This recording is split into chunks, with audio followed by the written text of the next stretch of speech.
Welcome, listeners, to a special holiday edition of the Fresh CrEd Podcast.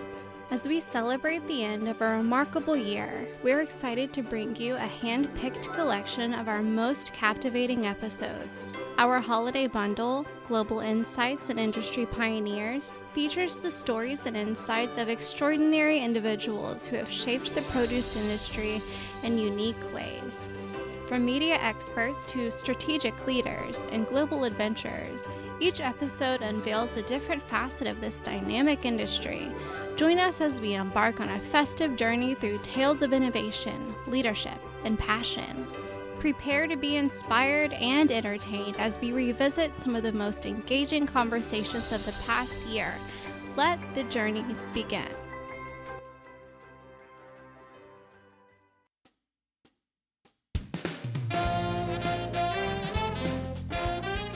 I'm Craig Slate. And I'm Edward Todd. And you're listening to The Fresh CrEd. Have you ever seen Wayne's World? I have. This is a Wayne's World moment. Is it? Yeah, I like that. I hadn't thought about that. Well, you know, that's what I'm here for, is to think of things. We made my teenager watch Wayne's World. It did not resonate the same way. He was not impressed. Well, it's kind of like, I don't know, what would be the more modern Wayne's World? Napoleon Dynamite, which I had to watch 5 times to really like, and now my God, I loved it when I first saw it. Yeah. And I've seen it 100 times. Napoleon Dynamite? Yeah. Did you get it the first time? Well, I don't say I got it. I mean, I still haven't gotten Tommy the musical. If you ever saw that, No, who did that? I still haven't got that. Okay, but anyway, so I have some trivia. Did you know my son's name is Ivor because of the Who? really? We are big Who fans. Wow. So Ivor, the engine driver. Well, Yeah. my son's middle name might be Granger, which means farmer in French, which also he almost was named Ags after the Aggies. So, so the Granger was kind of an evolution of that, and it was connected. So, Ivor, huh? Mm-hmm. So that's pretty cool. Yeah. Well, we kind of digress. For those of you that don't know, which probably everybody does, this is Pamela Riemenschneider coming to us from Austin, Texas. That's where she hails from today. Blue Book. Yep. And produce aficionado, expert, media Extraordinaire, icon, pin collector. I don't know how many. What can we layer on here? But yeah, so many great things. But and fortunately, many years, a friend of mine and Ed, we've all done some golf tournaments together. In fact, she was one of the ones. Remember back in the day when we were doing Houston, back when we were just barely. I think Pamela and I met at SCPC a long time ago. Yeah, but Houston, I think the Houston Fresh Fruit and Vegetable Association I think that was might it. have been those golf tournaments where we're really trying to pull it together. Oh, There's yeah. like Nutras running through the course while you're playing, and barefoot by the end because Were you there the year the tree fell on Yes, I Winstead? was next to him. No, you weren't. Yes, it was Steve and then me and then Joe. And the tree started. That could have been really. Joe went this way. I went this way. Steve went this way. I told that story not too long ago. So just real quickly for those listening, there was a fully mature 70-year-old oak tree right next to this clubhouse. This tournament's about to take off. And I think we had some dignitaries, if you will, from Austin there as well, aside from Pamela. And right by the pro shop and the practice green, chipping green, everybody's warming up. There's this huge tree, and I guess they'd had more rain than usual, which in Houston must mean, a couple 100 feet. And all of a sudden you hear a couple snaps, and I turned around, and I was far enough away that I was close enough to run to it, but I was far enough away to be out of the line of fire. And this huge tree falls on Steve Grinstead. The three of us were walking. Yeah. And side he by must have side. been standing right in the right spot because it any hit one a of table, those. a metal table, and Okay. Steve was next That's to the exactly table, right. and The it blocked table, him. the table kept him. I just scooched up back a few feet, and Joe, he ran like this, and and then we had to call a fire department. Oh my God, yeah. I mean, like I say, it was, and of course he was shook up. I mean, yeah, it was such a, and we're trying. And the thing is, it's like anything else. All right, so very seldom in your golf tournament planning? Do you plan for trees falling? falling on part of your group? don't do right? that. At the clubhouse. At the clubhouse, no less. And I mean, it's like, oh my gosh, and so you got to still have a tournament that gets off. But yeah, that was it. But those were the early days. Like I say, we were scraping to put those together back then. Yeah. Yeah. So Nowadays, the tournaments go a little smoother. we'll see. We got one coming up. Yeah, we'll see. They don't speak too soon, but I think it'll be fine. It'll be fine coming up. But well, look, Pamela, thank you. This is part due. Yeah, we all have those problems. Every once in a while, the audio, the video. I've been doing trade journalism for 20 years. I have a photojournalism degree, and the number of times that I've had a snafu when it comes to technology, it happens. It happens. So for those of us that, or those of you that don't know where we're going with this, so we had Pamela join us at Viva Fresh last April, and there was some technical difficulties which kept us from publishing the interview. So we asked her to join us here today, and she graciously agreed and said, "Don't mess up, or else." Yeah, shit, we don't get a I'm third not shot, doing this Mason. So again. we can't. If we don't make this happen, or we she's might have like, to come to Austin because we've got this podcast tour that we're putting together, kind of like those cruises that like celebrities do. Oh, And, yeah. Okay, so we're gonna do this thing. We're gonna do a traveling podcast. Right now, so far, we have some interest from folks that are willing to sponsor us and house us in Spain, Portugal, Hawaii. Craig's gonna do some I'm doing reconnaissance. investigative research on soon. Santa Paula, Santa yeah, yeah. Paula. Limonera. We're going to be there. Oh, In yeah. fact, we can do. I think we got offered he's got 5 different locations. We can do it from there. Okay. Limonera out there has some micheladas that, if you are trade show grazing, they were good. You mean in here, in the show? Right in the here. show. Really? Yeah. Yeah, Yeah. they are top notch. We don't have that luxury. They don't really let us out of this fishbowl, Oh. but thank you for That's rubbing all it I've in. been doing. Ed messed up the schedule, so we're not able to get away. You don't get to walk the Okay. floor. You get to just watch everyone go by. They're all their Yeah. bags of swag. I got a full bar set up behind you over here that I Oh. can't even get opened up. My mom said I can't go. So, hey, what do you think of this? I mean, wow. I mean, this thing is popping, right? Yeah, we were watching the attendance lists go up and up and up as we were getting ready to make our trip out here and trying to make an accounting of it. And in 2019, I believe the attendance was about 24,000. And they're probably expecting close to that this year, I'm sure. The show floor is every big as it was in 2019. And what the funny thing is before everything shut down, before the world shut down, I feel like it was the height of our hubris because they had a merch table and I bought the merch. I bought a my t-shirt God. from the 2019 Fresh Summit. Wow. And it was just kind of like, yeah, let's sell backpacks and all kinds of stuff. And it was real fun. And then Then it wasn't. ha ha. Yeah. You know, maybe not. Big changes came. Fresh CrEd merch table next show. We got to do She that. just said hubris. You know what that means. Yeah, I right? do. That's I not a do. positive term. Well, I don't care. You don't care. I'm a merch we're guy. Gonna, we're going to Well, go with I like all the that. hubris. I noticed y'all drinking out of paper coffee cups. I almost brought my glass one from Viva Fresh. Yeah, somebody Yeah. forgot to order those, so Yeah. we're gonna have Yeah. to. See, there's your Thanks for merch. letting everybody else know they didn't get I one, by have the way. one. See, I'm So cool now- like that. I got now- one at home. Now we're so gonna have to ship them. If we ever do this via internet, I'll just get it out for you. We will. Yeah, so that's good. Well, you could put it on your show. I could. Yeah, you could absolutely. have that But on you your won't. show. So Yeah, I'm big on props. Like, if we have something to add, I'll be like, hold up, and I run downstairs and go bring it back man, upstairs. You just gave me an idea. A Craig puppet. Oh, Oh man. a Craig puppet. Yeah, we can have a puppet Wait, made. are we that talking looks about like Craig. like one of those little, like the real deal? Or are you talking about like a everyone's hand got a puppet? TikTok shop now. You know, got to Yeah. link out to my shop with all my merch. I don't have any of that right now. Okay, we have I'm got still some in good ideas. acquisition. We don't want to tip the hand too much, but yeah, we've got some ideas. No, I mean, I kind of think I like the So that puppet. this is just another like when you start threatening. Uh-huh. You know, How We you talked might- about how David. How much you We might ta- fix it? we talked about David. Yeah, A puppet. puppet. And I can maybe Mason can throw his voice, or I can throw my voice, and then we You have know a what? puppet Actually, there. that might be a show that I'd watch. you with a little Craig on your little lap.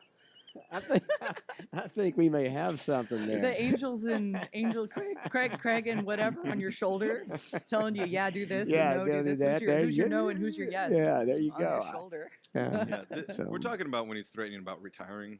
Like, Oh, so no. like I told From the him, show. Oh, from the show. Yeah. It's like, what? Yeah. No, Well, we're not ready for that. yeah. It's there's the show's fun. I'm Ed gives me a hard time on the threatening, but as you do this for a living. Yes. We do this for fun. Yeah. And this fun, becomes a lot more work than, originally it was kind of like, there was no real commitment. We just got on Fridays and talked to each other. And then Or we Sunday hung up- morning. Or Sunday mornings. Yeah, we when did you get kept some me of from going to church. that. But, so we're still having a good time, but there's a lot of work behind any of this to get to this point. There right? is a lot of production in the back end of this kind of stuff. I've been shooting videos for the produce industry since 2007. They had video back then? With what? They had video back then? They did. It was with a Canon G6 and like a shop light in my apartment kitchen when I first got out of Kansas City. I moved back to Texas. And the production quality, I had a poster board with squeezy fruits in front of it where I rated things on the squeezy fruit scale. Come on. It was so bad. It's How still on about YouTube. you got some of that Wow. old It's footage? still on YouTube somewhere. I'm picturing Pee-wee's Playhouse. Yes, Like, very right? similar kind to of that. Were And you Did you have a talking inspired by couch? Did Pee-wee? you have a couch to talk? I didn't have sofa? anything like that. But the funny thing is that I went through an entire pregnancy, and you could see me get bigger and bigger and bigger. And that kid is 15 now. Wow. I'm like, that's crazy. So 07, God, I didn't realize. So there was YouTube channels in 07 then. Yeah, there were. Yeah, and those videos are still out there. And I take a look at them every once in a while. Most of it's jazzercise, though. Oh yeah, most of it's just like weird stuff. Okay, you're thinking of a different era, and don't go down that road. Some It's lady blowing up showtime. broccoli in her microwave in her kitchen. Yeah, that's what I used to do. Nowadays, I make my kids make most of it. Yeah. So that everyone can see what it looks like when a teenager makes a mess trying to make your salad kit. It's fun though. I really enjoy That's it. cool. Well, yeah, you involve your kids in a lot of the stuff that you're doing in terms of like the food and stuff that you bring out of the produce department and trying out, or you get sent and that kind of deal. I've seen some of that stuff. That's cool. Yeah, and I think that based on how long I've been looking at this, how many of these things I see, I used to judge packaging and things like that. I have an opinion coming from an informed, kind of jaded maybe sometimes. Like, you. really, You are we wouldn't doing be this? Let me see what my kids think of it, because my kids, they're like my in-house testing ground. Or I'll even like have some friends. Like, have you ever taken a friend to the store because you've seen everything and you know everyone behind every piece of fruit in the store? So you need to take like a blank slate with you. Yeah. Yeah, it's a different perspective. Yeah. I need to get out of my little bubble of what I think about things. No, it's probably actually Yeah. there's something in that. Can we back up, though, to the photojournalism degree? Can we talk about what inspired you? How early did you know you wanted to do that? Was it a flyer? Was it a lifelong dream? What was that about?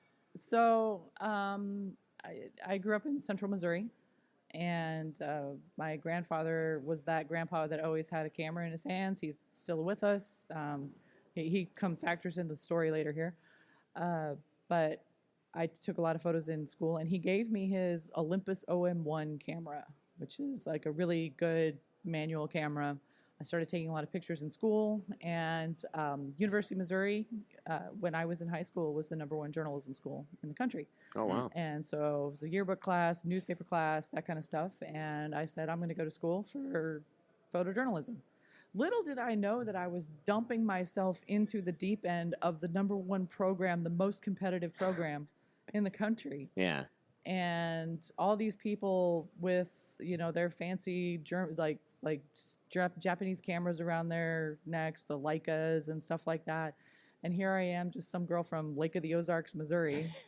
I moved out an hour from home. And so I went into it thinking I would be a fashion photographer, National Geographic magazines. I ended up veering more towards sports because I played a lot of sports. I was involved in sports. My dad worked at a golf course. My uncle worked at a golf course. And so I graduated with a degree in photojournalism, and I got a job. My first job out of college was in Schulenburg, Texas. I know that's Schulenburg Sticker. some good barbecue there. Good barbecue. You've had some good chicken fried steak there. Bring Oma Opa, I like it too. Yeah. That's the tag on. I don't remember the name of the restaurant, but I've eaten It's probably their Oma's. buffet. Yeah. So it took me from. So Central what's in Missouri. Schulenburg? You go to Schulenburg to do what? So I had this boyfriend in college, and Okay. his parents lived in Austin.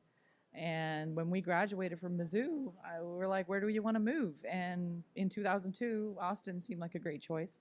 Turns out in journalism, you got to find a job and then move there. So Is that how it works? yeah, I found a job in Schulenburg, and that boyfriend moved with me, and he actually got a job at the Fayette County Sheriff's Department. I thought you were going to say Dairy Farmers of America. No, DFA is there too, yeah. But he worked for the LaGrange, and we were there for a year. I switched jobs to the Round Rock newspaper about a week and a half after we got married. We just celebrated our 20th anniversary last month. Oh, Congrats. congrats. So yeah, I followed that boy to Texas, and it worked out. Grange. Yeah. There's a song. Famed of song and story. Yes, ZZ and Top it was has a song real. about. The Chicken Shack was real. It's not there anymore. As you know, he went to law school in Kansas, which is how I ended up in trade media in the produce industry. I got a job at the Packer. Again, I worked at K-State, Kansas State University. I got a faculty job writing safety manuals for OSHA for the fruit and vegetable specialty foods preserving industry. Nice. Thrilling. Sounds very exciting. You know, one of those jobs where you just walk out the building and shut the door and think about nothing Oh my about gosh. it. That I did for a year. You mean you weren't obsessing over the weekend about what you No, were no. My job was not my life then. Let's just put it that way. And after about a year, I'd had enough of that. My contract was up, and so I found just some job for some newspaper I'd never heard of. I knew nothing about produce, but my grandfather was a produce supervisor for Safeway in Kansas City for Okay. 27 years. So I had said something to them about it, and they're like, "Oh yeah, I used to read that." Huh. And so I worked there for 13 years, and I cannot imagine going back to community news. I can't imagine. I love sports, and maybe I could go into the sports side of it, but being involved in the produce industry, I joked with somebody where I was like, I don't think anyone would be surprised to learn that I was voted most school spirit in high school. I got spirit. Yes, I do. I Come got spirit. on. How about you? Huh? I am the definition of extra when it comes to my funny clothes, my pins. So you've always been that. You've always had the. A little's good, more's better. Yeah. I mean, at a certain point, I'm going to have to I've only got so many days of the week that I can wear avocado earrings, But for me, all of that has become personal branding. I'm Yeah. known for it. I'm recognized for it. Very few people go, and you are. So it has worked out for me to be the persona that starts the conversation. That's my in. Right. I No, guess. makes all the sense in the world. So, and I'm an extrovert. I don't mind. I can have a conversation with anybody. And it works out for me. And taking that way of looking at things, especially video, from that journalism aspect to the what do I think of it was a real, kind of hard to do. But once I embraced my own voice of it, yeah, I'm totally confident. So, are you a pure extrovert or are you an introverted extrovert? Because I think I've discovered that I'm an introverted extrovert. I love talking to people. I love being around people. But the reality is when I'm home or when I don't have to be around people. I like my alone time or, I'm about to drive 20-something hours by myself next week and I'm okay with it. I can thrive by myself. Yeah. But I don't have, it doesn't drain me to do this. I don't need recovery time from this kind of show. Physically, I might. Just, getting around, walking 2-3 miles through this, dragging around a sack of avocados. And 50 pounds of buttons. 50 pounds of buttons and and all of that stuff. That part of it I do need the recharge from, but the recharge from a draining conversation, my battery is charged by being around people. I will go out of this totally psyched, ready to go, ready to talk to more people. Yeah. That's a good way to put it, though. I like that. Your battery is charged by being around people. Yeah. Yeah, and then you can go off and, you know, I'm motivated. and run for a while with that charge, and then come back to it. And so that's a good way of You looking can at go it. to the mountains and Yeah. live in a tent. Mm-hmm. That's what I'm going to do. I know. You still have a chance to Got join me. Let's see. I'm Hawaii or go hang out with you in a tent. About 15 below. I need to introduce you to my husband because he wants to go live in a tent in the mountains. Okay. So Well, he's the opposite Ed's of going. me. I need Wednesday. somebody to help me drive. Ed's going Wednesday. So he stopped by Austin and pick him up. Well, that's easy. We just spent our 20th anniversary after SCPC. We went to Western North Carolina into the mountains over there. Did a tiny bit of hiking, and I can just see his eyes light up and go, I want to spend more time here. I want to spend more time doing this. That's how I was in New Mexico this last spring break. My wife's family still has some property there, and after almost 25 years, I'm ashamed to say I had never been, and we talked about it and just never made the time. And now I want to figure out how I can stay there and not ever leave.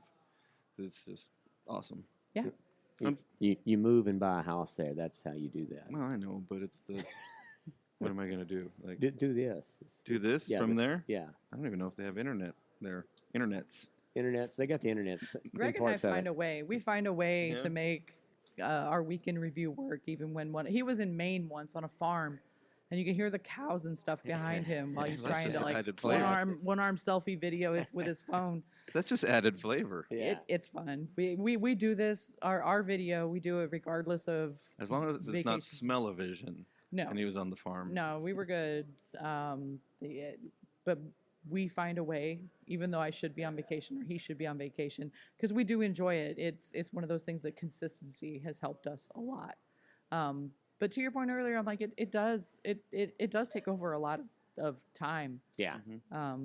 I try not to dwell on the back end editing of it and just go with what we've got. Yeah, our producers like that too. Yeah, so you guys have a producer. I'm the producer. I'm a shoestring here. Well, yeah. Well, you should get one. It's really cool. I should get one. I highly recommend it. Someone else is gonna have to listen to me talk than me. That would actually be ideal. Oh, yeah. Well, Apparently, hey. I asked Mason about listening to the show. He says, Craig, I listen to the show more than anybody else that's out there. Because He I said, don't I need- can assure you. Because if he listened to it later, he would probably be listening for errors. Yeah. And nobody wants that. I can't watch it once it's published. Don't talk to me about it anymore. So, done. from what I understand, there's a little school there in Austin that you could probably get an intern to do some of this stuff. So, I probably could. yeah, I would have thought you'd done that by now. but- So that's imposter syndrome for you. Like, I'm not cool enough to Imposter get syndrome. an intern. Sure you are. I'm not big enough deal to get Did someone you else watch to handle. Seinfeld? Do you see what Kramerica Industries did? They did great work with oil bladders. I mean, come on. Right. That's funny. That's one of those things where it's just like, I wouldn't have never thought the audacity to go find someone else to do my work for me. Like, Pshaw. So now, your dad ran a golf course. I think you said your grandfather as well, right? my uncle and my dad. Your Yeah. uncle and dad. But did you play golf competitive, like in college or high school? So I birdied the first hole I ever played. It's a good start. Yeah, Mic it's a good drop. start. And my dad just stars in his eyes because he went through the military in Taiwan and Korea and places like that and picked up golf there. And when we moved to the lake, he started working at golf courses, and I just went out there one day and played with him, and he was really excited about it. But at the time, I was throwing discus in track and field. Okay. And we did not have a girls' golf team. We only had boys. And I didn't like any of those guys. I didn't want to play golf with them. So I think I broke my dad's heart because I wouldn't play golf with him. Right. And then in high school and things like that. But yeah, I think he thought, you could make something out of this. Because this was before golf got really big. Right. And as I was going through high school is when Tiger Woods started to get popular. And I look back on it and I'm like, maybe I could have and should have. But now I just play 4-man scrambles at produce events.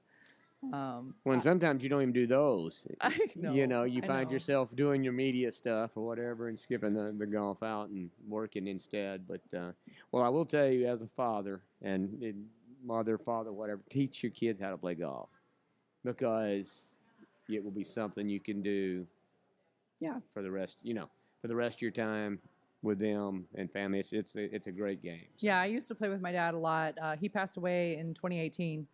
And I inherited his golf clubs, and his golf clubs are pretty nice. So I play with those. I should get my own. And then my uncle worked at golf courses up until he passed away back in May. He was mowing greens at Old Kinderhook at Lake of the Ozarks. Oh, wow. Nice. So, yeah, and he used to send me photos of his hatch patterns and stuff like that. So I grew up around it, and I really enjoy getting out there and getting the chance to play. But I don't get to play on my own as much. I'm still deep in it with the little kids and soccer momming and. You got to put a trip. So we went to Bandon Dunes. He says for my birthday, but I wound up paying my own way. So when somebody invites you somewhere for your birthday, the connotation is that we needed a reason to be in paid Bandon. for. It was his birthday. Yeah, he just needed an excuse. So I bought you dinner. We I did buy you dinner. Thank I did you, buy you Craig, dinner. and a deconstructed cheesecake that was ridiculous. Yeah. 108 holes in 3.5 days, walking, 49 miles. It was tough. It wasn't like I had just been on a hunting trip that was, you would think it would have been harder, but my body, I was more beat up coming back from that trip than a big mountain hunting trip. So you mentioned Ozarks. You need to put a trip together or have a reason to kind of practice a little bit and then, show up your best for that event. Oh, yeah. In the Ozarks? For me, it's Big Cedar Lodge. That's where we're going next. I don't know how far. It's by Branson, so I don't know how far it is from here. Hey, we could stop in Branson, Big Cedar too. I Lodge. haven't been to Do you know what it Branson is? in a minute. Yeah. Okay, so Johnny Morris's resort. There's 2 Tiger design courses there. That's where Dave went not too long ago.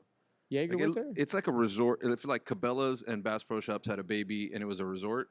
That's what it is. Wow. Yeah. Sporting clays, fishing, golf. Get out. It's awesome. Yeah, that's where we need to go. Wow. Yeah. Let's go when it's not humid. I don't know when that would be. But yeah, I don't either. Yeah. So, maybe. And no humidity. All of a sudden you moved to Tucson and you're too good for bugs, dude. You grew up in Texas.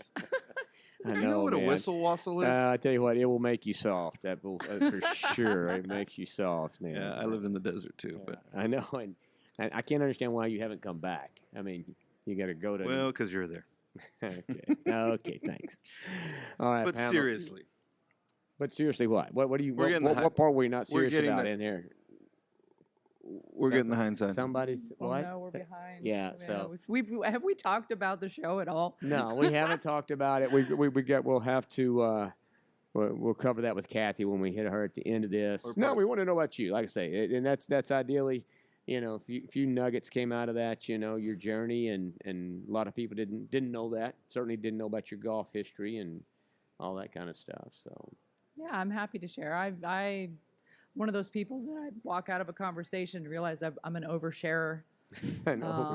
Yeah. Oh well, you're just gonna learn about my kids and deal with it. How I like to play golf, but don't get to play very often. But no, we really appreciate it. Thanks, Pamela. And like I say, thank you for coming back and doing part 2. This time it's going to come up. We're going to post this out. It's going to be amazing, right? So we've got to take off. Thanks, guys. Thank you very much. And thank you, guys. Up next, another episode filled with insightful conversations from the forefront of the produce world.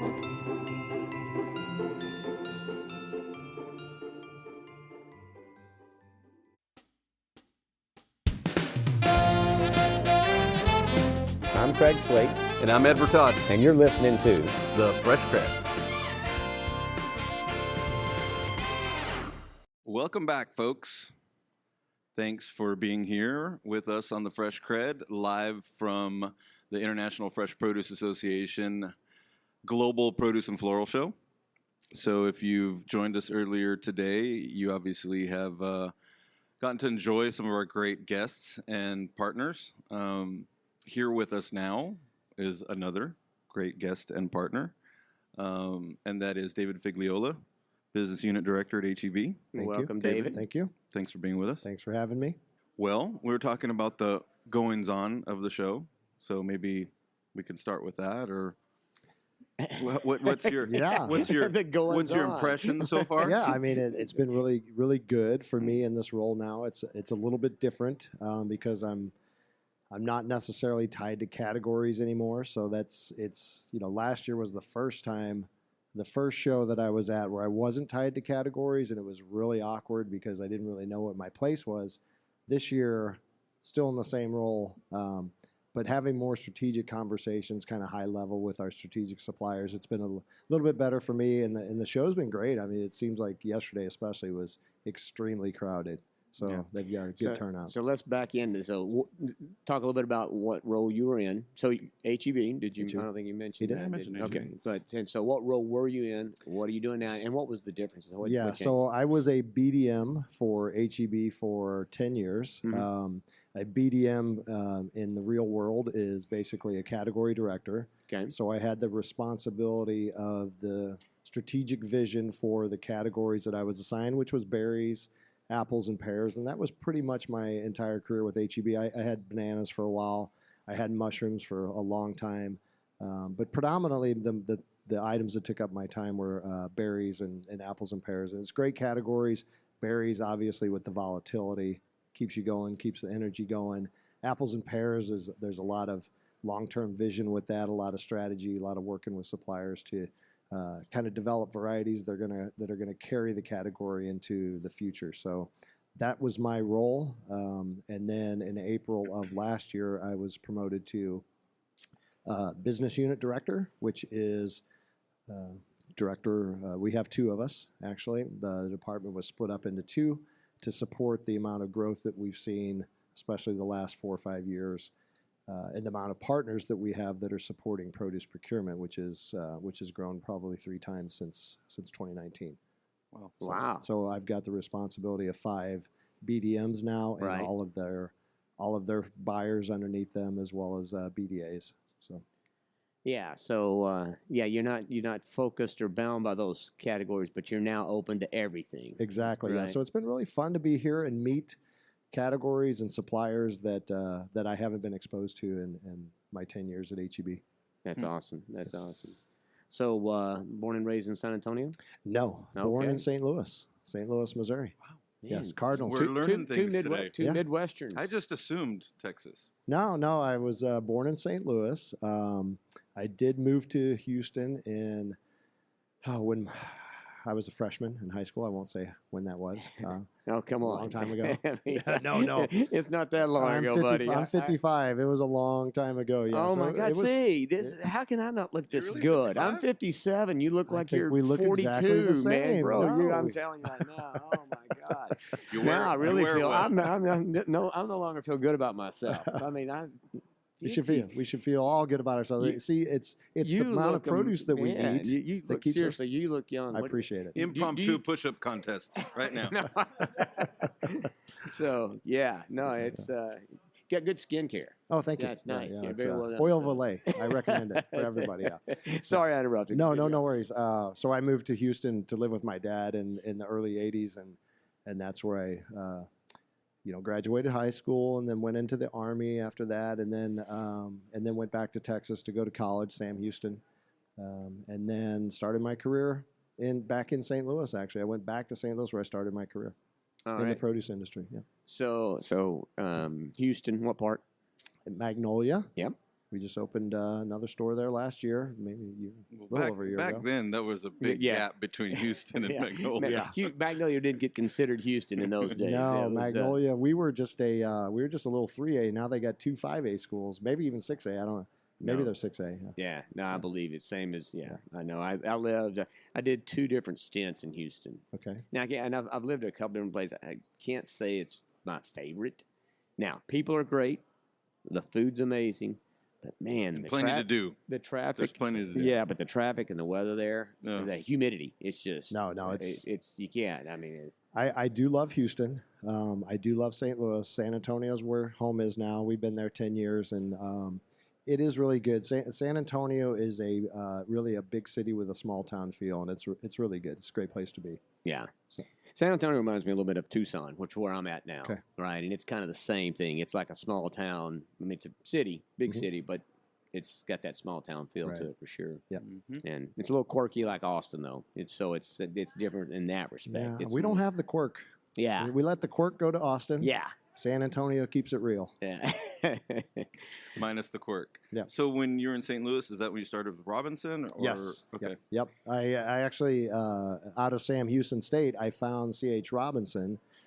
That was long before we had cell phones and stuff. I had to find them at the Career Planning Center. You actually had to open books to find companies and do the research. You mean you didn't have a You really wanted a job. If you really wanted a job, you had to look for it. Oh my gosh. Yeah, and I found C.H. Robinson, which was really interesting. Yeah, it was a great company, but being thrown into the produce industry with Robinson, it was heavy wholesalers, selling wholesalers, working on the St. Louis produce terminal. It was eye-opening into the industry. I sometimes tease that I don't know how I stayed in the industry after going through that experience, but that experience definitely set the energy and the vibe, and it got into your blood. And so those difficult times, working selling wholesalers on that terminal definitely helped elevate my career to where I'm at now. And was that the majority of what you did, or did you get into programs of? No, it was literally day-to-day trading. Yeah. All the time that I was in St. Louis. Yes. Wow, that's exciting. So Yeah, I mean, that was, like I say, what year was that? that was 95. 95. Well, Yep. so, yeah, go back. I got in earlier 90s, about 91 is when I started with Chiquita. Okay. And, yeah, back then, yeah, it was all trading. I mean, you didn't, honestly, and pretty sure, looking back, so Chiquita did a contract with Vaughn's on bananas out here. And that, as far as I know, that's the original where contracts and program business started, was with that deal that got put together by Chiquita out here. And some people think that's a great thing, and some people think it's not good, right? It's changed things. But yeah, back even for bananas, and we were dealing with 4 million boxes a week each week that came in, which I think the number's probably still about the same, in terms of an industry. But you sold through 4 million boxes every week, no matter what. Because the following week there was 4 million more that came in. So if you didn't clean out last week's, it got really difficult going forward. Banana bread? Yeah, and that not a good market for that. So, but anyway, so St. Louis. So So you went to Sam Houston State. Uh-huh. Now, did the job CH take you back to St. Louis, or did you want to go back to St. Louis? No, it just happened to fall that way. Yeah, Gotcha. It was literally the position that they had open that they were looking for happened to be in St. Louis, and it just, I got to go back to the home. So it was a good experience. I would say that I probably at that time would have went anywhere they would have told me to go. Yeah. So Oh, I got you. And then, but you're on that side. You're on the supplier side at that point. if Robinson could be considered a supplier, yeah, it was all brokering back then. That was before Robinson got into the branded stuff, the Mott's and all that stuff. Right. So, So yeah. And then did you do any buying on that desk? that's all we did. It was literally from a trading perspective, you were looking for product, buying the product, and then trying to figure out where to sell it. Yeah, okay, so that's what I'm Yep. saying. So you did Yep. both. That's what I was Yep. getting at. You literally and sold. that was true broker, and you were the broker as Right. an individual, right? Yep. So you were boy. That's And we were the transportation guy too. So Okay. back then you had to do it all. So it was Wow. long days, for sure. yeah. That's pretty good training ground. It was. Yeah. C.H. Robinson is a great training ground for the industry. Yeah, I can believe that. I hadn't even thought about that. And then negotiating skills, probably got to hone Yep. those up pretty good. Very quickly. Very quickly. those guys on that wholesale market, especially in St. Louis, they They were rough. I could name some of them, but we won't go that far. yeah. Well, then believe me, there's plenty of people listening that don't. No, Yep. they know. They know who they They are. all know who they are, yeah. So, I feel blessed. I mean, Houston, that's because of the wholesale market down there, but compared to some of these other markets, I feel blessed. Houston was a general market. That's where I started with Chiquitos in Houston. Okay. Yeah. Yeah, I did my time in Houston too. After 3 years in St. Louis, I was down in Houston, and I spent a good amount of time down in Houston selling those two markets that are Yeah. there. Yep. Yeah, so good time. So throughout your career, what all, so you come in, produce C.H. Robbins, you're now down in Houston. Mm-hmm. Yeah, so I was in Houston, and then all was C.H. Robinson. I went back. I went back from Houston. I went to their Chicago offices in Bolingbrook, where they ran a warehouse that helped support the Aldi accounts. And I was the Aldi account manager for C.H. Robinson for a good 7 years. Okay. Did that. And then at the time when I was doing that, after the first year in Chicago, I figured out that I could go to St. Louis and still do the same job for them, just from St. Louis. Chicago, if you're from St. Louis, Chicago's really not a good fit for you, and probably vice versa. So Yeah. I went down to St. Louis and did that until 2010 before I left C.H. Robinson and took an opportunity back in Houston with Oppenheimer. So yeah, my whole career in life almost has been. It's a loop. Yeah, the freeway that runs from Houston to St. Louis works perfectly for me. Yeah. So, You know it well. Yes, absolutely. So yeah, that's when I dug into my time with Oppenheimer. Yeah. That's another good training ground Yes. spot for sure. And, They're really good, really good. And people. Jeff was a pretty good guy to have, Probably the easiest boss I ever worked for in my life. Oh, Jeff from Oh, Oppenheimer yeah. Houston. Yeah. Yeah, for Jeff sure. Walker. Yeah. Jeff Now Walker. retired and living the dream out there. Living the dream. Shout out, Jeff Walker. Yeah, you know what? And I'm sure he's not listening. If we send it to him, he'll Yeah, listen. he will Yeah. now. When Yeah, he he finds will, out he yeah. was on the I was podcast. going to say, maybe I'll let him know that we called out his name and get him in. Yeah. But He's playing golf. God, no, what a prince of a guy too. Yeah, But yeah, yeah, I can really imagine working for him was a pretty good gig. It was very easy. Yeah. Yes. From going from that Robinson environment, atmosphere, lifestyle to that Oppenheimer, which is so easy because they got such great product, Mm-hmm. and great people that you work with, and the environment is so easy to fit into, and so Nice it was- office, at least that I remember. yeah, it was a I mean, okay. Yeah, it was a nice area of town Yeah. and a good office. Yeah. So the environment was easy for sure. And then what year did you make the move over to HEB? That would have been 2013. Okay. Yep. So it was one of those situations for Oppenheimer, and to this day they still razz me about it because they sent me over there to really get better at strategic alignment with Right, HEB. yeah. Oh, beautiful. And that strategic You got aligned alignment.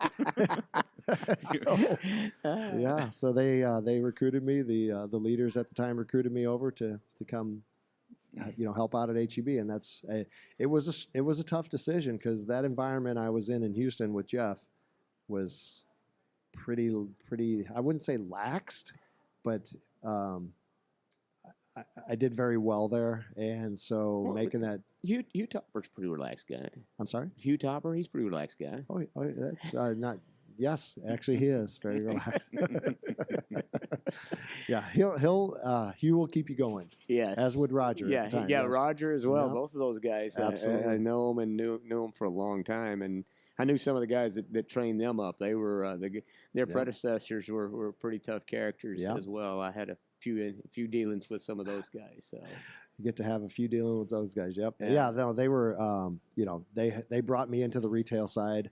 I'm forever grateful for that. Yeah. I didn't know I wanted to do that at the time, but when I got in there and I got in with HEB and got to learn what kind of company it is, I knew I had made the right decision. It was for me at the time as a BDM was a career pinnacle position for me.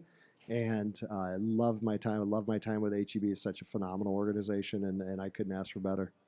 yeah, that's amazing. And it's not just at your level, right? I mean, you can go to the stores. Mhm.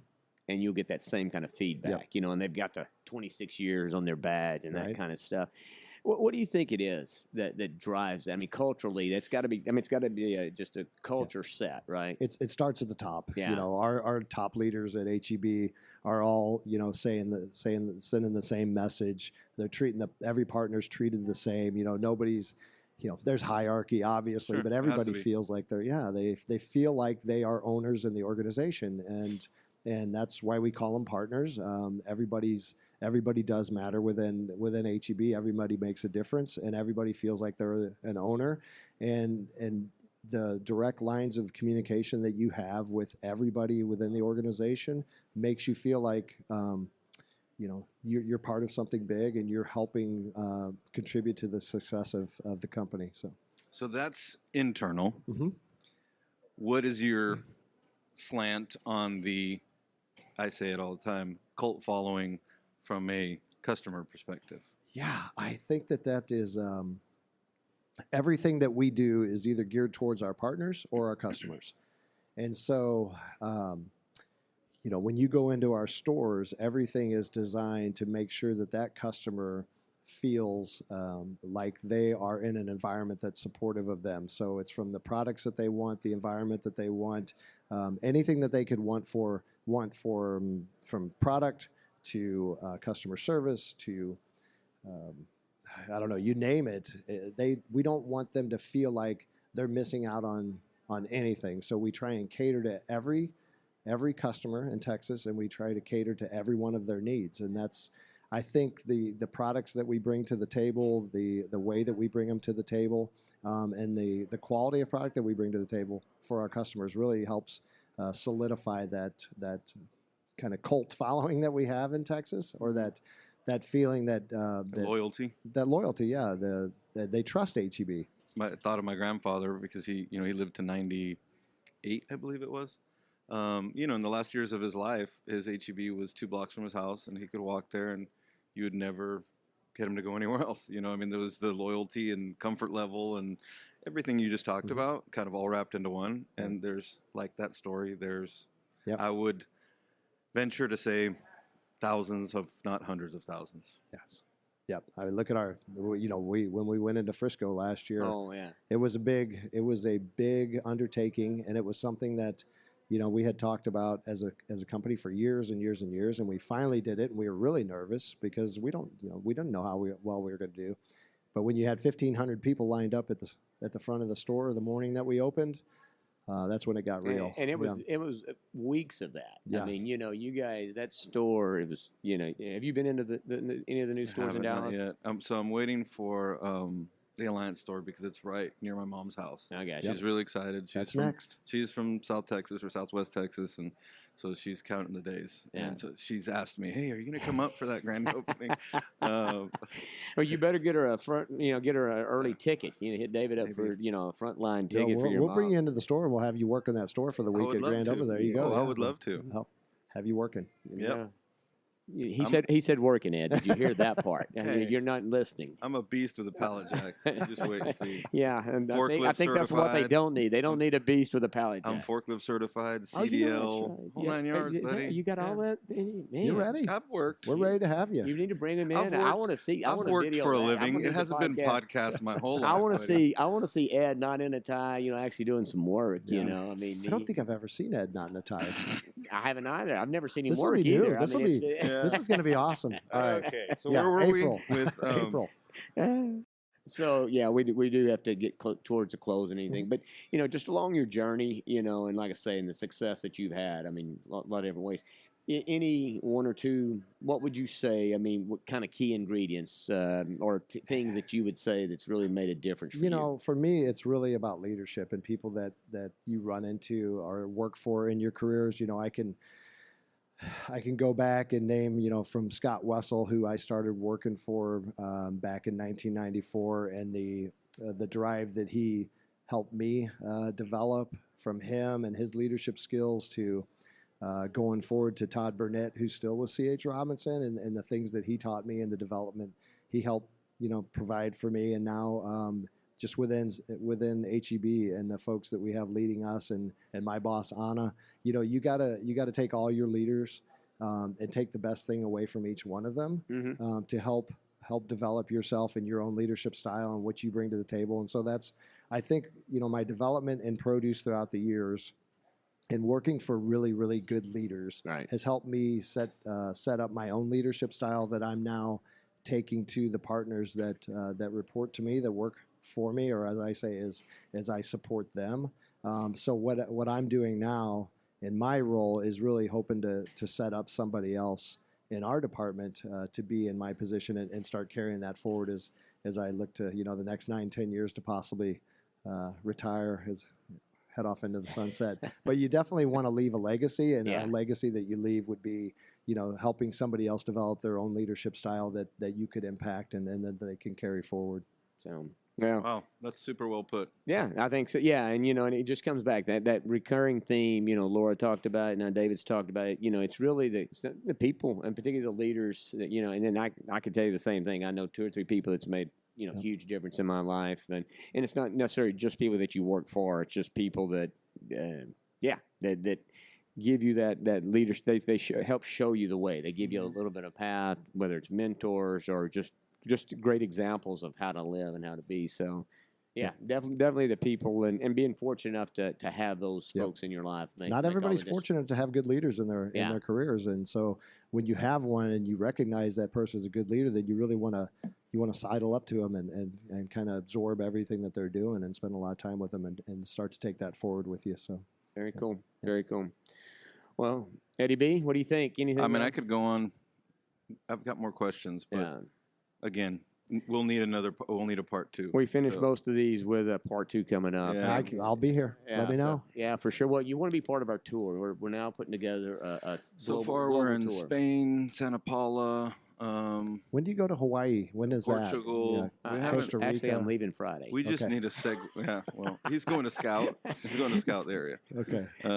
But yeah, no. Thanks for being with us. I mean, we know that's there's a lot of competing, things going on at the same time. So thanks for being with us. That's the cool thing about the show, though, is even though we're all competitors, and even you walk that show floor, every one of them is competing with each other, but it becomes one big cohesive industry at this point, right? And it's fun to be part of because even talking to some of my competitors on the floor. It's always good to be around like-minded individuals in the industry and learning from everybody. So that's cool. It's a good time. Well, thank you for the time today for Absolutely. sure. Thanks for having me. Yeah, we appreciate it. And look, we'll see you around, and like I say, either see you in San Antonio or get you out on the tour. One of the 2. Part 2 coming up. Yeah, absolutely. All right. Thanks a lot, David. Appreciate it.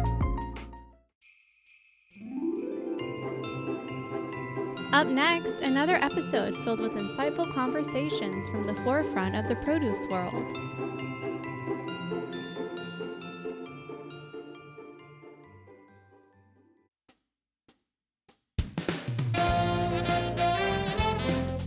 I'm Craig Slate.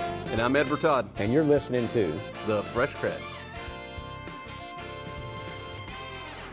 Hello, everybody out there in podcast land and YouTube land and show land, all the lands. Hello. Produce land. Produce land, yeah. Welcome back. Welcome back. I know that was a short break, It's hopefully you got all your rat killing done, as they say. Can you say rat killing? So that is an East Texas-ism if there was one. Uh-huh. But yeah, basically it means took care of your to-dos, chores. So you did know what it meant. Oh, I know what it is, but not everybody out there is going to know what it is. I guess it's good to help. Yeah.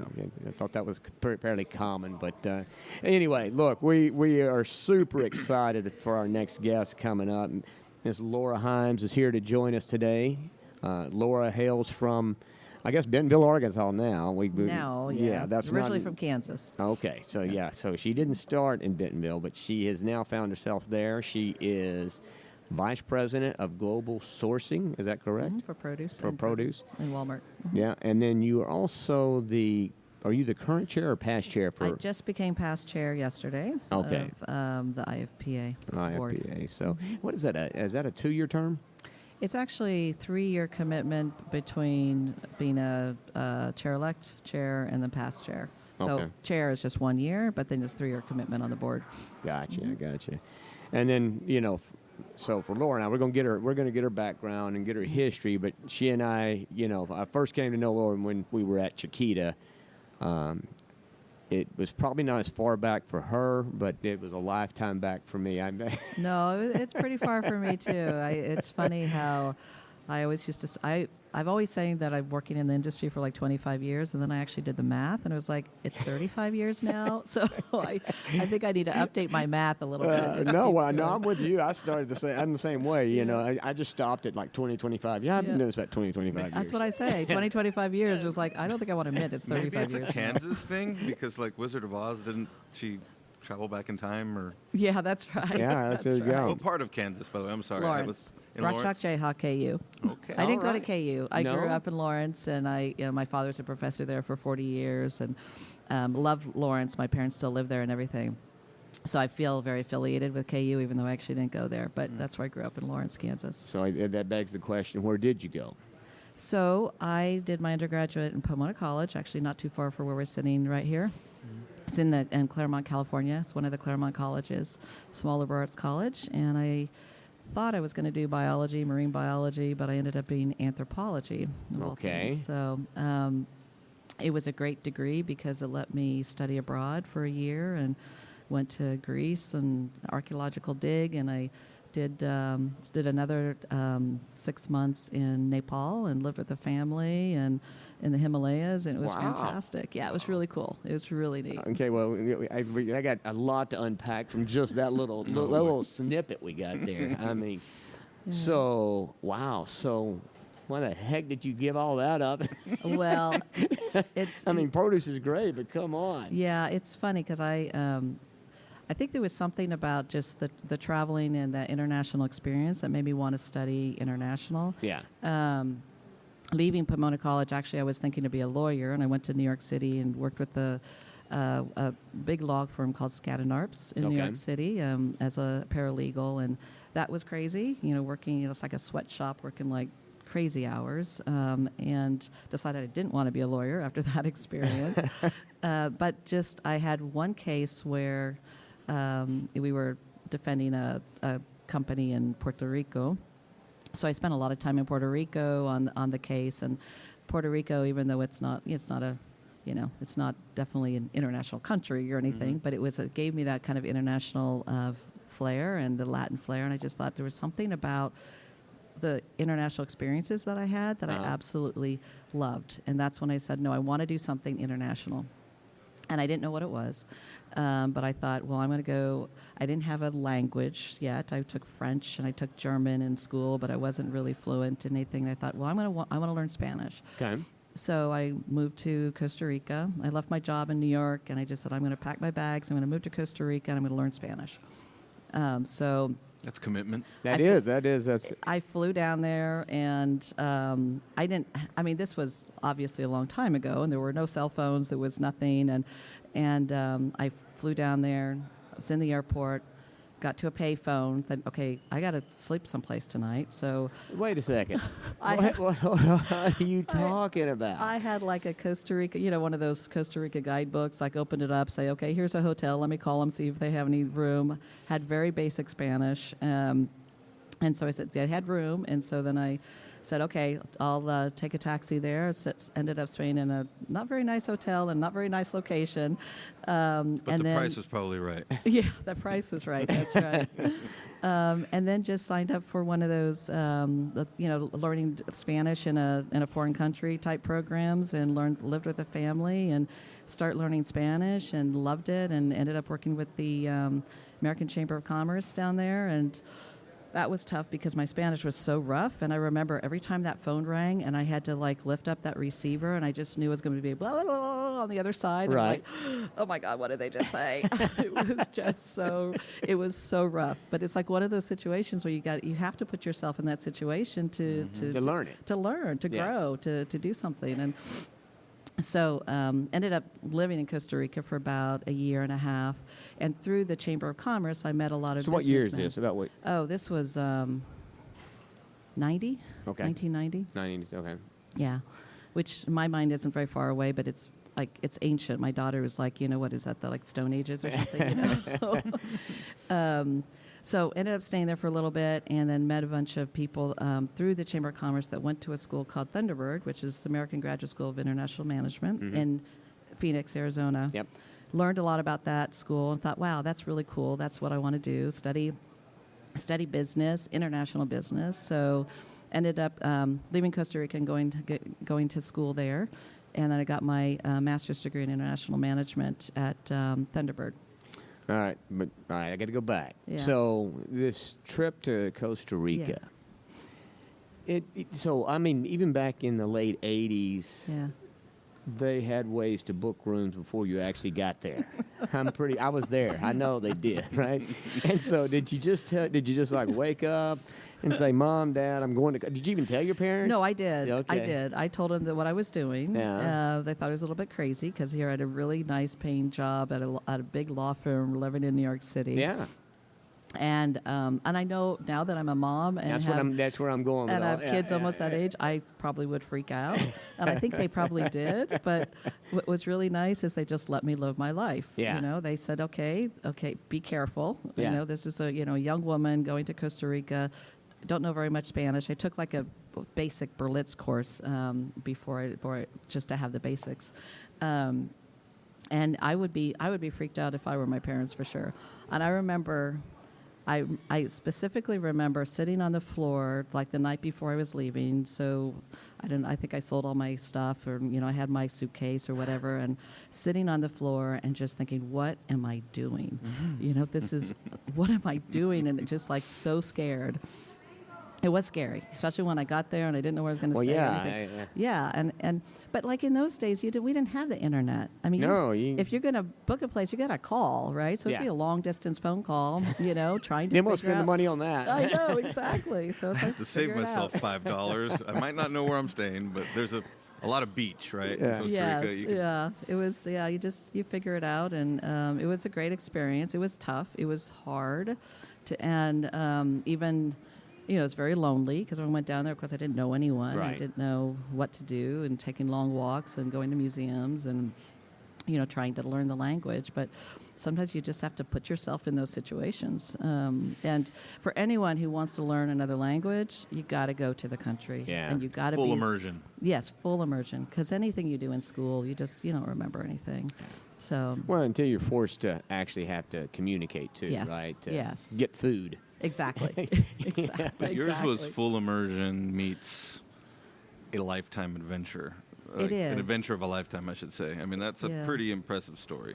It's fun, and you've got to feel comfortable feeling uncomfortable. Yes. And you're vulnerable, and you feel like, I remember like the first night I was in this family's house, and we couldn't speak to each other. I didn't know anything, and they would say it's time to eat, and you use hand motions, and you start picking up keywords here and there, thinking, okay, I think they said this, and and it's like you're like a little kid learning again, and you have to feel like, okay, I'm going to put myself into the situation, and I feel a little awkward and strange, but I'll get through it. Tomorrow will be a better day, and I'll learn more, and you just continue that way. And so what you're talking about there is, honestly, it's most people, unfortunately, spend their lifetime trying to avoid the uncomfortable. Yes. And it is, if somebody's got a quote that says something, if you're comfortable, you're not moving forward or something that, right? That's right. And yes, and you've got to keep. What I say now to the team too is you got to keep reinventing yourself. Mm-hmm. Especially when you work in retail, it's just like this circular motion. Like, oh my God, it's another year. It's another year. It's another year. It's the same thing, the same issues, the same problem, and you could easily feel very comfortable and keep doing the same thing. But you got to continue. You got to stop and say, okay, what am I going to do different this year? Yeah. And how do I reinvent myself so I'm always going to be, on top of like what are the new trends, what's happening, or Leading edge, just doing something different. And you could do that where you're sitting in whatever job you're at. You don't have to move. You can do it if you just kind of have that mentality. It was like, I'm just going to do it differently this year. Yeah. I'm just going to raise the bar. Well, and you know, being scared is actually probably a good thing, right?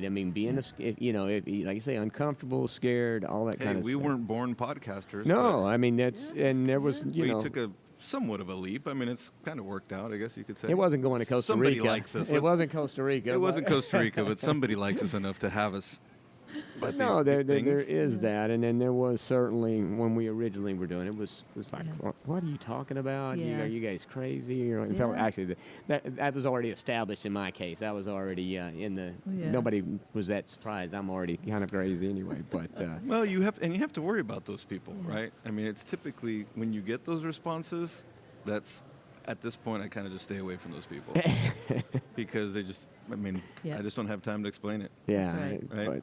That's right. But yeah, so but yeah, that's a fabulous. I mean, to me, that's like you know, if nothing else, I mean, what you're talking about there is gosh, that's a hard thing to communicate to people and get out. But that's a truly a life changing deal, and absolutely, you know, I don't know your full journey, but that kind of personality, that kind of mindset. That's how somebody gets to be vice president of global sourcing at the world's largest retailer. That's how that happens, right? Yes, because you have to take risks. Yeah. You have to take risks, and you also have to believe that it's going to be okay. You know, I mean, and it may be hard to get into something new, like working for Walmart is. I mean, it wasn't an easy journey for me my first couple of years in Walmart either. I mean, it's tough to get used to a large corporation. Mm-hmm. You just have to, I mean, half the battle is just navigating the corporation in itself and understanding who do I need to talk to, when do I talk to them, who do I need to get on my side to tell the story right. I mean, there's all sorts of things in that corporate world that I never dealt with when I was on the supplier side. Right. And so that is half the battle is that piece. Mm-hmm. And some people do really, really good at it. And I'm personally not the best at that political environment piece, and so I have to learn it, or I have to find people who can help me with it. Yeah. So you do have to take a risk in knowing that, okay, this isn't my strength. I feel uncomfortable in this area, so who can help me? Right. And if I look at my journey, you know, across the, you know, from my 35 years in the produce industry. I or mean, 25. 25. 15, yeah. I certainly didn't do it alone, and there's so many people that helped me along the way and supported me and had confidence in me. And the more they had confidence in me, that's when I felt pretty good about myself. But it's taken a long time to get there too. It's not just an immediate thing. No, I understand and completely concur with what you're saying there and agree with everything. Now, were you in the class with Lance Barnett and Fortunato? Yes, Were I y'all was all right three in before Lance. Fortunato, I think, was, I want to say 1 year after me. So I was the very first program of the development program, the Global Development Program. So it was, I don't know if I know he's here, Dorn Weninger.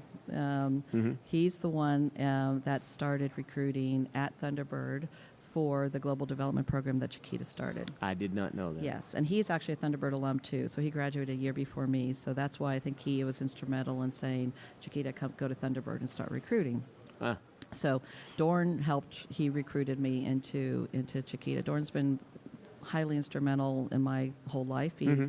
So he recruited me into Chiquita, and I was with Chiquita about 10 years. But the idea Were was... you really that long? Yeah, but it was in the rotational program they did, which was perfect because I saw myself as more of a generalist coming out of an MBA program. And so it was a rotational program. One of the years was a stint in Antwerp. So I was there for a year. But the idea was to develop management for the tropics. Right. So I spent most of my time down in the tropics. So the first area was in Panama. So I was in Puerto Moyes, Panama, lived in the banana plantation down there. And then Honduras was the second place I was at. And then moved to Miami. So it was Cincinnati, Antwerp, Puerto Moyes, Panama, Honduras, Miami, and that's what I did in my 10 years there. Wow. Yeah, the Honduras was my first. So, back when I started there, we had Banana College. Yes. And Honduras was our first stop. Yes, Honduras was beautiful. Banana U, maybe? Well, Banana U. That sounds more fun. They called it Banana Cup. It is Banana U. It was a good time, but it was definitely in Honduras back then. When I went, they hadn't built a new airport. Yeah, it wasn't an easy place to live, that's for sure. Yeah. Well, Puerto Moyes is beautiful. You're right on the coast. it was what you think of as a typical banana plantation, like all the, the houses on the stilts and, just a little compound and things like that. So it was difficult in the sense there was really nothing to do except for work, because there was nothing there except for the little. Oh, they had a golf course there. They had a bowling alley, which was really fun. I'd never get to see the bowling alley. But you have a person at the end who has to pick up the pins every time because it's just basically awesome. it's just a little aisle thing with the pins at the end, and you just roll the ball out. So it was really fun. So they had that in the compound. The funny thing about that story, it was hilarious because I ran the financial analysis group, and we had analysts in all of the farms. And of course, this is before internet or anything like this. And we had so we had to do the budgets for the farms, and all the analysts would do their own budget, and then I would take it and roll it up. But so we had the little discs, and so one of the things that I would do is, okay, each one would work on their budget, and then I would go to I would basically run around each farm picking up their discs and bringing them in so that I could consolidate all the information. It was fun. I enjoyed it. That was a good experience. I was going to ask, of all the places you've lived and everywhere you've lived, and whether it was conscious or not, I mean, obviously the first kind of step out you took to Costa Rica was obviously of your choice, but did you ever see it as a sacrifice? I mean, because it's interesting. I mean, there's a recurring theme of folks. I've never lived international, but I've lived all over the country, and most of it for work. Yeah. And there are a lot of people that would say, there's no way I'm moving. I don't care what the circumstances are or what the opportunities are. And some folks have that luxury and some don't. But you had to have seen it as a sacrifice at one point. Yeah. I mean, I would say the hardest place, and not because of the people or culture, but more for security, was Honduras. And we... And I lived in San Pedro Sula, but then had to travel down to Tegucigalpa? No, we were in Lima. Lima, that's right. Yeah, that's where their offices was. It was about a 30-minute drive, and there were times there where things happened that, I mean, I remember at one stop sign, there was the person in front of me hit the car in front of him, and that guy got out with a machete and was like waving the machete at the guy in front. And I was like, okay, I'm out of here. I'm going to go. I'm driving around this thing. I don't care if it's a red light. I'm just driving. And it got a little close for comfort. I had a guard at the home just because there was a lot of the maquilas that are in the area. And there were people that were kidnapped and things happening, and even on the farms there are things happening just security-wise. So, I mean, I don't know if it still is, but it was ranked as the most dangerous country. It is still per capita. Yeah, there's so from a security piece, yes, that one was difficult. I didn't have my family then, so at least it was just me that I was worried about. But from all of my other international experiences, I love it. I mean, I love it. There's an excitement because you're learning so much all the time, and you're just putting yourself in a different situation, whether it's culturally or the language, and you get to meet so many interesting people, and I love it. And I tell kids all the time today, first of all, my own kids, I was like, you've got to do a study abroad. That's requirement for me. You've got to do study abroad when you're in college. But others that are coming through the industry, it was like, take the opportunity and learn something different, and if you can, do an international assignment. It is it's so life-changing, and you come back and you see the world in such a different way. Well, I mean, I think, travel or moving to different, like he's talking about, not staying in the world or in the place that you're in is key. Now, I was fortunate enough, my wife and I, 33 years, I mean, it was scary for us to move because she had grown up on where she was as a kid. All of her family's still relatively close. Yeah. Well, they're super close. So hers are. They actually live on the land her dad had in northern Louisiana. Yeah. And then my family's still all Dallas-based pretty much, right? So she and I come from a family that's just what you did, right? Yes. That's where you stay. Yeah.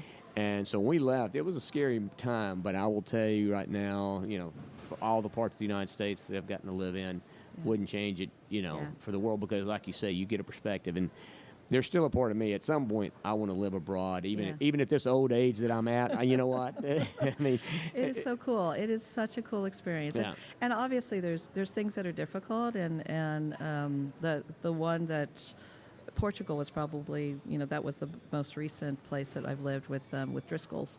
Wow. That's where our kids were born as well. We lived in a very small town, once again. In most places I've lived abroad have been in small towns, not in big cities, but very small town on a coast. And it's called Zambujeira do Mar, it's like south of Lisbon. Beautiful little coast area. That's where the berries grow. So there were probably sacrifices in that sense of, we did leave there because the kids were young, and I was like, well, I probably want to get them in a better place for education because it's a very small town and limited things for them. But there's so much to adjust to on the other side. There's excitement piece of it, but also the adjustment. I mean, there were times where it's like, well, once again, you question, what am I doing? And things aren't the same, and I have to adapt to this. And as you get older, I think it's harder to adapt. You got to get set in your ways. But it's a nice shock to the system to have to go do that again. And like I said, you meet so many incredible people that way, and then it just kind of changes your perspective on things. yeah. So, man, it's the time. We just got started. The time is, I mean, we're not even halfway through you're just getting out of Thunderbird for crying out loud. I mean, what are we going to do here? I mean, it's like, We're just getting started. We're up against the clock, but I'm going to try and fast forward a little bit just so we can kind of get, so, all right, Thunderbird, 10 years at Chiquita. Did you go from there to Walmart or? No, I went from Chiquita to Driscolls. Driscolls, okay. Yeah, and lived in Portugal there. And then when the kids were they were born there when the kids were about 3. That's when we moved over to Florida. Uh-huh. That's also a very interesting story. I don't know if we have time to get into it either because I think it's a story of it wasn't the best experience in my life. I went to I won't name the company, but I moved to a company. It was kind of a startup, doing some blueberries in Central Florida, and immediately when we moved, I realized it was a mistake. Right. And more from the leadership perspective, not the people in the company or anything, but just the leader of that company. So it was tough because here I just moved the whole family, left Driscoll's, company that I absolutely love, and it was more for family reasons to get back closer to home, and I just realized I just made a big mistake, and what am I going to do? So it was tough. It was a really hard time in my life then, and once again, I think just going back to the community and the people that help you through. Right. I got connected to Keith Mixon at Sunny Ridge Farm, who offered me a job there at Sunny Ridge Farm, and it was through like some of my connections, Jerry DeMore, Dorn Wenninger, I mean, just wonderful people. Quentin Rowe of the Noble, the fruit, he offered me a job too. It was just wonderful just to know that there were people there that supported me Right. During that difficult time. But ended up working with Sunny Ridge Farm in berries, in the berry operations. So I was in charge of their production for berries in the southeast and Mexico, and enjoyed that experience tremendously as well. And then they got bought out by Dole, and so probably the last year of the time I was with them it was with Dole fresh vegetables, and then from there I went to Walmart. And started They're in South Florida, right? in South Florida. So I started with sourcing. I ran their sourcing office in Miami for the first year and a half, and then moved to. What year did you go to Walmart? 2013. 13. Yeah. It's about 10 years now. But you were already in. I think you were already in Bentonville by 2015, 20. I was. So I wasn't there very long. Because when I reached out to you, you were already in Bentonville. You had left the Florida office. I moved over to the merchandising side in about exactly then 2015, produce merchandising. Yeah. Bentonville, the Costa Rica of the U.S. And I don't want to. I don't want. I'm just thinking. I mean, I love Bentonville. So I do too. what I'm about to say is, but I'm a big gap there. I'm just saying, I'm just thinking, Bentonville in terms of all the texture you get from Honduras and, all these other places. Bentonville's like, it's straight down the line. It's like being back in Kansas. Yeah, exactly right. Exactly right. But it was perfect because, it's not far from Kansas. My parents are getting older, so it's nice to be able to, be close to them and everything. And but no, you're absolutely right. And it's also a switch from being on the supplier side forever to the retail side, which was quite an adjustment for me as well, too. Very, very different focus. That's it. That's some people. It's either way. Going either way. There's a lot of people that can't make that transition. That's a tough, because it is completely different being on one side or the other. It is. I mean, one is very focused. At least in my roles in the supplier side, it was more focused on production. Mm-hmm. I wasn't on the sales. I wasn't around the sales side, but it was production, the efficiency, the labor. Just quality, and then to the retail side, which is very focused on the customer, very much so. And we all should be, right? Because that's what we're doing. That's it. But man, it's definitely it's nice to be able to see the whole thing from farm to fork. Yeah. Well, do you think we can get Laura to commit to a part 2? Because there's I don't even think we got close to. Maybe we can put her on the tour program that we're doing, right? Yeah. So we're doing the Fresh CrEd. We're working on the Fresh CrEd tour right now. So we're cool. We're gonna start with Limonera out in Santa Paula, I think is where they're at. And then from Limonera, we're going to go to Spain. So you could join us in Spain. Oh, cool. Maybe, we do. Yeah. So we've got a winery over there. I don't know if you're a wine drinker or not. I love wine. Oh, wow. So, in fact, it's one of, it's their ESG. Maybe you need a third person on your circuit. I could be, I could sit right between you two. Come on in. Yeah. You know what? I think we might make that work for sure. That would be fun. We would definitely love to have back and thank you for and joining dig us in a today. little. This was fun. It really means This a was lot. really We fun. appreciate it. Yeah, this was a lot of fun. Thanks for inviting me. I appreciate Thank it. you.